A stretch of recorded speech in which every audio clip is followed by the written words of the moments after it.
It was a typical Michigan winter day. You know, ground was covered with snow.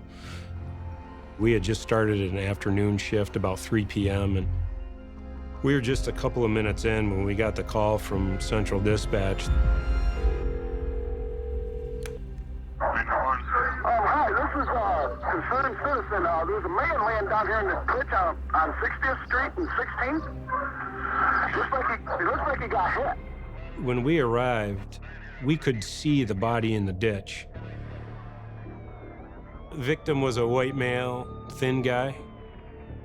That he had been stabbed in the skull, in the body multiple times.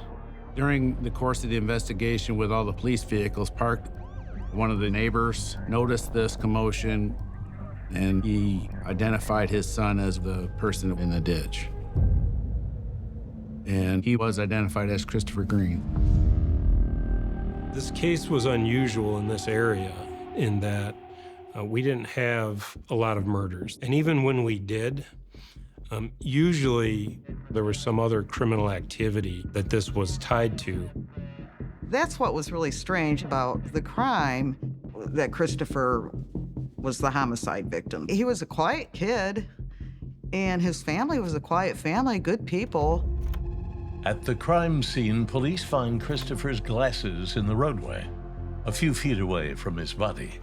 It became clear that this began on the roadway and then continued to where the body was found in the ditch. The footwear belonged to a larger person. It appeared to be a tennis shoe of some sort. They were able to follow the footwear impressions for quite a distance, but eventually, due to the vehicle traffic, tracks were lost.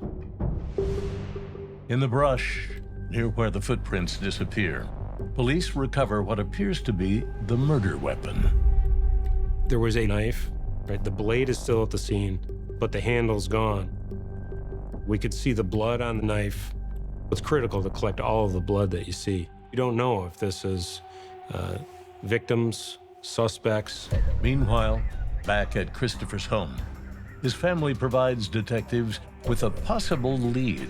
So Christopher, in the summer of 2002, he was working at a blueberry farm and had met Lisa Cousins. She lived down the street from us. They started dating. I don't know that it was anything serious, but for whatever reason, Lisa's dad, Floyd, did not like Christopher. Investigators take a look at his shoes. None of the shoes that he owned matched the tread marks that were found at the scene of Christopher Green's murder. Floyd Cousins will remain on the investigators' radar. In the meantime, his daughter Lisa mentions something that sparks their interest.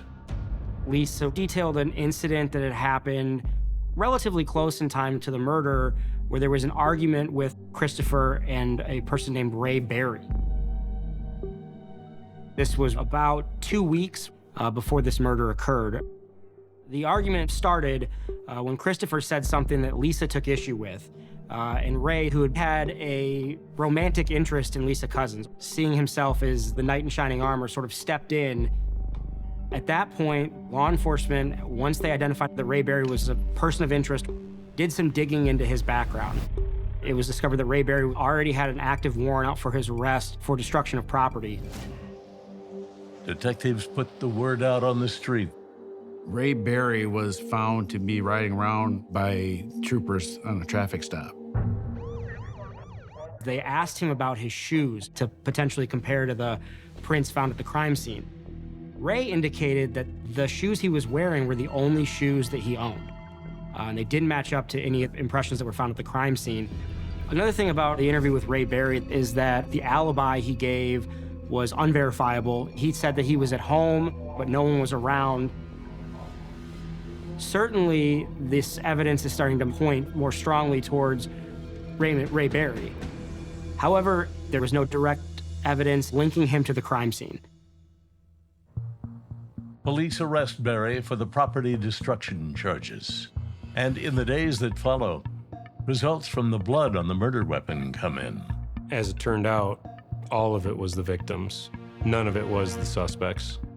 The autopsy report is also released.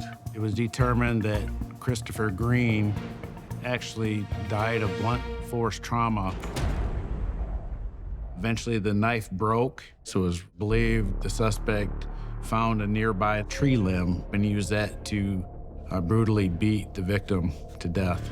The problem was still that even though there were two good suspects in Floyd Cousins and Ray Berry, police had not found enough concrete evidence at that point to seek charges for the murder of Christopher Green. A year after Christopher Green's murder, the case of the body in a snowbank starts to chill in the icy winds off Lake Michigan, and the case goes cold.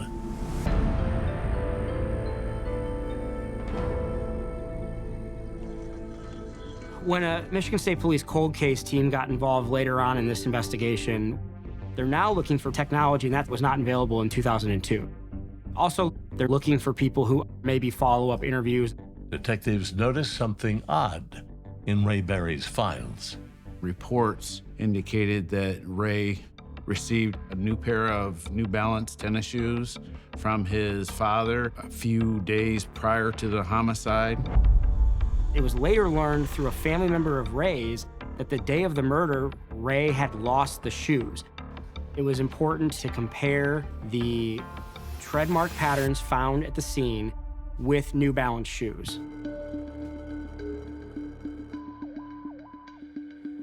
The footwear was identified as being a New Balance shoe. It was a vital piece of evidence that the shoe marks found at the scene were linked to different tread patterns for New Balance shoes. And then on the other end of this, Ray Berry owns a pair of New Balance shoes. Is it a complete smoking gun? No. Investigators were still looking for something to really solidify that he was their suspect.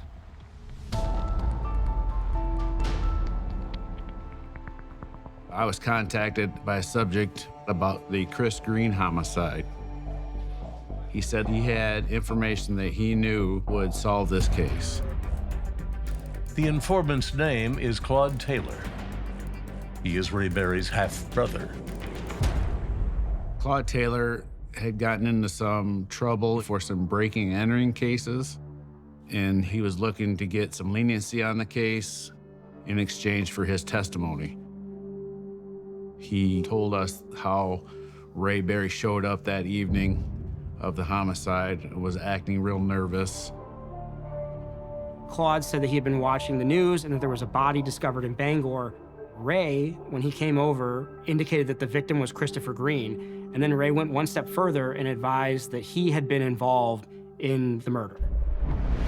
Detective Conklin tells Ray's half-brother that he'll agree to a plea deal on one condition. I then discussed the ability to put a wire on the witness. Claude came up with the idea to fabricate a story that somebody was talking on the street about Ray Berry and Chris. So I asked him, I said, so what's his other room? He said, nah, that's the brutal murder and that thing that happened in... I don't want to talk about no brutal, you know what I'm saying? It was brutal. Why was it brutal? What happened? Northwest Bank. Please don't kill me. Don't kill me. I remember looking at my partner and saying, did he say what I think he said? We knew we had it. We got the admission that we were looking for. Following the wiretap operation, Ray Berry is charged with first-degree murder. He pleads not guilty, and the case goes to trial.